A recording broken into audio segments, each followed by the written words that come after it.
Bueno, el tema de esta mañana va a ser la evaluación o la validación de los modelos.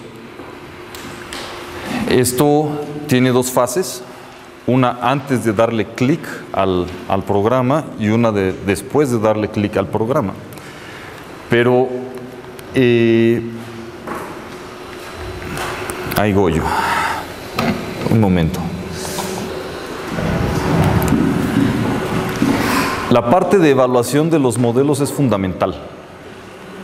Si ustedes desarrollan un modelo y no tienen algún procedimiento riguroso y explícito de probar si ese modelo está trabajando, ese modelo informa, es como si no hiciera nada. No pueden brincarse esa fase de la evaluación de los modelos.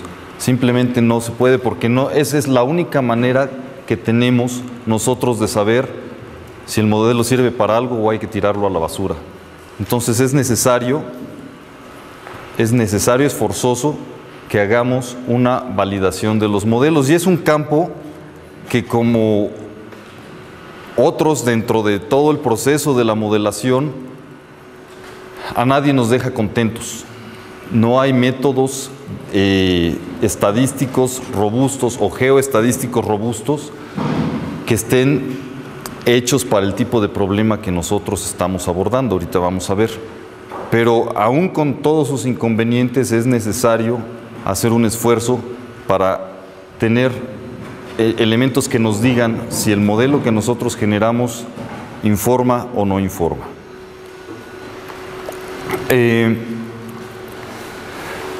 Para evaluar los modelos se necesita tener un conjunto de datos que sirvan para calibrar y un conjunto de datos que sirvan para ver si el ajuste después de esa calibración es adecuado o no es adecuado. Entonces, antes de darle clic al modelo, a que corra el modelo, tenemos que tomar decisiones en cuanto a esos dos conjuntos de datos, el de calibración y el de validación.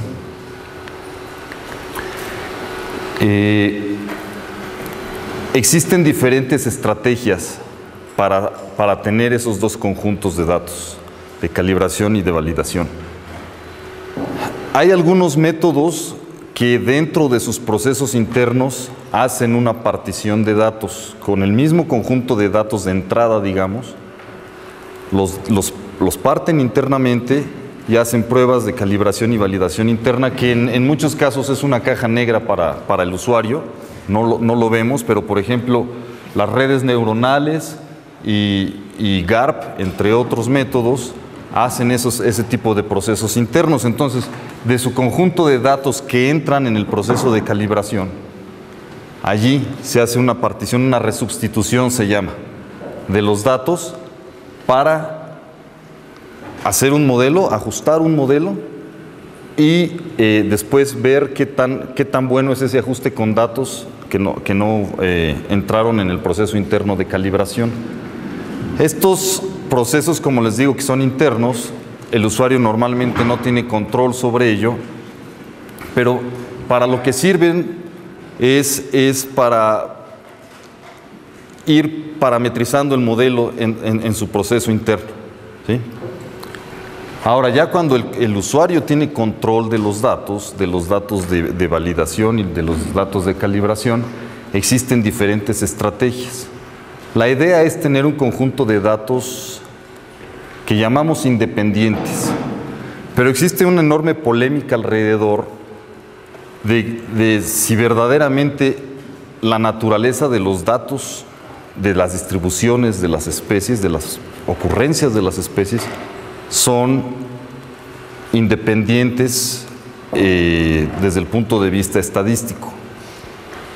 La naturaleza del problema que nosotros estamos abordando, que es la distribución de las especies, por su naturaleza los datos no son independientes, digamos.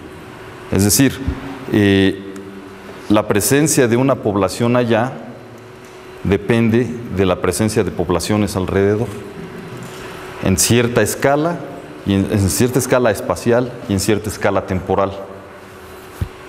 En una revisión que hizo Miguel Araújo allá en el 2005, él propone diferentes, él analiza diferentes trabajos con respecto a partición de datos para saber si son independientes espacial y temporalmente, y su conclusión es un poco drástica en el sentido de que los únicos datos verdaderamente independientes son aquellos que tienen suficiente tiempo de separación que permitan romper esa dependencia entre las poblaciones, y el suficiente tiempo de separación son miles de años, por ejemplo, desde su perspectiva. Existen técnicas estadísticas, geoestadísticas, por otro lado, para determinar la distancia espacial que te permite determinar o romper la autocorrelación espacial entre los registros de presencia. Pero la idea es tener este conjunto de datos independientes, entre comillas, que por lo menos no entren en el proceso de calibración de los modelos.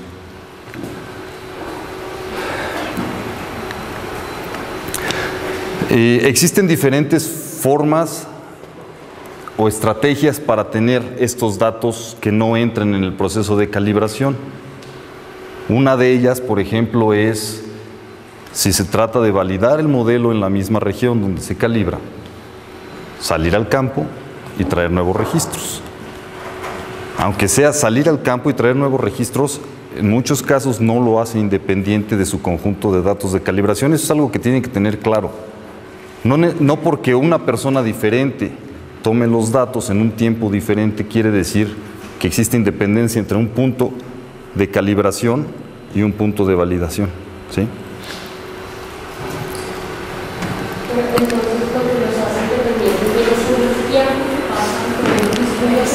Pues el tiempo y la distancia entre los puntos. O sea, repite las preguntas. La pregunta fue que si lo que los hace independientes es el tiempo de separación entre la toma de un dato de calibración y uno de validación. No necesariamente.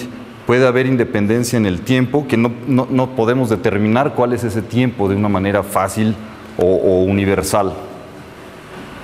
Pero pueden ser dependientes en términos espaciales.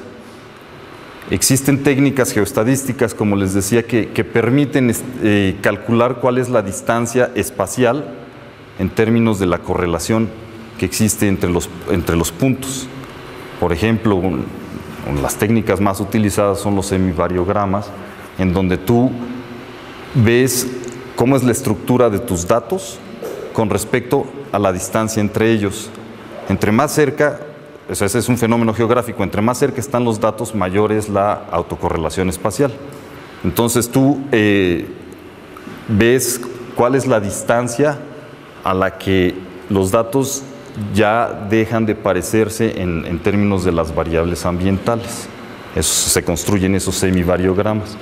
Y esa distancia, que en inglés se llama lag, es la que te permite decidir, bueno, después de 2 kilómetros ya no se parecen las temperaturas entre estos dos puntos, ya las temperaturas son diferentes. Entonces eso te permite establecer la independencia espacial. Pero la independencia temporal no existe una fórmula establecida como lo hay para la autocorrelación espacial. Tú no sabes si 20 años es suficiente de diferencia entre dos registros que están espacialmente independientes, por ejemplo. No se ha abordado mucho el tema de la dependencia temporal entre los registros. El artículo que existe es este de Araújo, en donde su conclusión es que tendrían que ser cientos de generaciones entre los registros de calibración y de validación para poderlos considerar independientes. Eso claramente, pues en la mayor parte de los casos no ocurre, ¿no? Pero yo, mi opinión al respecto es que más bien nosotros deberíamos de buscar las técnicas o desarrollar las técnicas estadísticas que se adecúen a la naturaleza de nuestro problema.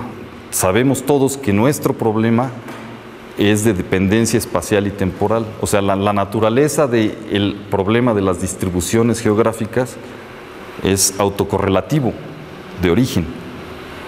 Y nosotros estamos utilizando técnicas estadísticas que uno de los supuestos es que los datos deben de ser independientes para no afectar los grados de libertad e inflar las estimaciones para los cálculos de la significancia y todo esto. Entonces, más bien es que, como en los demás aspectos del proceso de modelación, como es los algoritmos, estamos adoptando técnicas que se han desarrollado para problemas de otra naturaleza y los estamos tratando de adecuar a nuestra situación. En la práctica, sabemos que violamos el supuesto de la independencia y en algunos casos explícitamente lo ponen en los artículos y en otros casos pues simplemente ni lo ponen o ni lo consideran como un tema. Pero eso es una de las cosas que no están resueltas en el aspecto de la evaluación de los modelos. A ver, déjame acerco. Esa dependencia o independencia también va a depender de la escala y la resolución de las variables que yo estoy usando. Sí. Por ejemplo, Maxent me coge solo los registros que caen, o sea, si tengo varios que caen en una misma celda, toma solo uno. Ahí ya no está asegurando un poco ese supuesto. No, porque la dependencia tiene que ver con la autocorrelación espacial. Entre más grande hagas el tamaño de la celda, ciertamente lo que estás haciendo es reduciendo la autocorrelación espacial de las variables. ¿Sí? Si tú haces este análisis de semivariograma que te digo a una escala y lo cambias de escala, las distancias van a ser diferentes. Ahora, si tú para ganar la independencia espacial aumentas el tamaño de la celda, lo que vas a hacer también es disminuir tu tamaño de muestra. Porque cada vez más puntos van a caer en el mismo píxel, ¿no? Entonces siempre es un problema allí qué es lo que más te conviene. Y bueno, ya vimos también que aumentar el tamaño de la celda trae otros efectos, como la reducción en la variabilidad que existe en las variables ambientales, ¿no? Entonces como que se homogeniza tu paisaje. Entonces hay que tratar de entender la estructura espacial de nuestros datos. Es muy conveniente hacer un análisis geoestadístico para conocer cuál es ese nivel de autocorrelación espacial y con base en eso es en el mundo ideal pues, y con base en eso decidir cuál es el tamaño de celda útil y cuál es el conjunto de datos de calibración y de validación que te convienen, tratando de romper esa dependencia espacial. ¿Sí? Ya que estoy por acá. Entonces, si yo, por ejemplo, junto mis datos en el campo y tengo mis datos en el campo y cargo el correlograma, el variograma y calculo la distancia a la que están autocorrelacionados, yo debería sacar los puntos que están más cercanos por debajo de esa distancia. Pues con fines de mantener la independencia, sí, pero por otro lado también, lo comentaba Town, esas estrategias de cuadricular tu paisaje y solamente tomar un punto, también estás reduciendo tu tamaño de muestra y la variabilidad de ambientes en la que la especie en realidad está, ¿no? Entonces, hay dos opciones. Haces todo tu esfuerzo para no violar el supuesto de la independencia, o no haces ese esfuerzo y utilizas la mayor cantidad de información para poder tener una mejor representación de tu nicho. Yo en lo particular voy por la segunda idea, ¿no? O sea, de todas maneras los supuestos, no estoy diciendo que no sean importantes, lo que sucede es que de una forma u otra estás violando los supuestos de independencia, porque esa es la dependencia espacial, pero la temporal también está afectando en esto. Jorge. A mí me parece que depende de pronto un poco del objetivo de la evaluación. Si uno lo que quiere evaluar es qué tan bien predice el modelo en zonas distantes, entonces pues sí, te puedes preocupar demasiado por la independencia y todo este cuento y remover registros como para limitar la evaluación a solamente regiones distantes o tiempos distantes. Pero si lo que te interesa es como en general saber... Ajustar el modelo y ver que también el modelo ajusta a los datos de la vida real, no te debes de preocupar tanto por la cuestión de la independencia, sí, totalmente de acuerdo. A ver, va otra para acá. Octavio. Sí, quería comentarte, Enrique, que el hecho de que filogenéticamente pues están unidos, digamos, históricamente, ¿no? O sea, hay un proceso evolutivo que hace que los individuos y su presencia en la geografía compartan una misma historia, mismos procesos, pues siempre de alguna manera va a haber algún tipo de correlación, ¿no? Simplemente por historia. Pero no sé si uno puede pensar así como para permitirse, pues a pesar de la posible autocorrelación que haya, pues porque si tú piensas las poblaciones que tienen que estar, los individuos tienen que estar juntos, ¿no? Las poblaciones geográficamente por naturaleza. Sí, así es la naturaleza del problema. Por eso yo lo que digo es que los métodos estadísticos que utilizamos no están diseñados para el problema que nosotros estamos abordando. Es decir, lo que necesitaríamos es desarrollar métricas en donde no requiera la independencia de los datos como uno de los supuestos. Porque la naturaleza del problema es autocorrelativa. No sé qué pienses tú, Jorge. O sea, intrínsecamente una especie está autocorrelacionada, ¿no?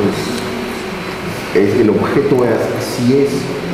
Entonces sí se presentan problemas y generalmente hay soluciones. Obviamente Araujo es el que hizo la revisión, pero la más obvia es la de romper los datos, fraccionarlos tomando una muestra al azar con una distancia más o menos más larga que el range del variograma, pero pues eso les adelgaza la muestra muchísimo generalmente, ¿no? Y luego hay 4 o 5 métodos que son los que revisa Araujo, a cual más de oscuro. Pues sí. Bueno, no nos podemos quitar el problema de la independencia de los datos fácilmente, ¿no? Entonces es una cosa que deben de tener clara y estar conscientes. En este ejemplo de un análisis con datos de la vida real, digamos, con los camaleones en Madagascar, el análisis, la estructura de los datos que tenía a la mano Christopher Raxworthy eran datos de un tiempo y de otro. Hubo exploraciones intensas para conocer a los camaleones en Madagascar en los 70s y antes de los 70s, hasta el 78. Después hubo un tiempo en que nadie se preocupó por los camaleones de Madagascar y después de los 80s, casi en los 90s, hubo otra ola, digamos, de exploración. Entonces tenía estos dos tipos de datos de presencias de los camaleones, y en el análisis lo que hicimos fue dividir los datos con esa estructura temporal para ver qué tan bien los datos viejos predicen los datos nuevos, qué tan bien los datos nuevos predicen los viejos. Pero todo eso, como bien lo menciona Jorge, depende de la pregunta que ustedes estén interesados en abordar, ¿no? La manera más común y que además viene implementada en muchos de los programas para hacer modelación, como en Maxent o en OpenModeler o en otros, en DesktopGarp también o en ENFA, es la partición simple de los datos, una sola partición de los datos aleatoria, ¿no? Entonces ustedes incluso en Maxent pueden decir yo de mi conjunto de datos, del total de mis datos, utiliza el 25 o el 30 o lo que ustedes decidan porcentaje de datos para la validación y el resto son los datos de calibración. Existen diferentes formas de hacer esta partición simple. La más simple y la más frecuentemente utilizada pues es aleatoria. Ustedes del 100% de los datos pues agarran aleatoriamente un conjunto para calibración y otro punto para validación. Aquí hay una decisión importante que tomar y es qué porcentaje de mis datos conviene utilizar para calibración y para validación. Entonces, lo que ustedes deben de pensar, no hay una respuesta, no hay una receta de cocina.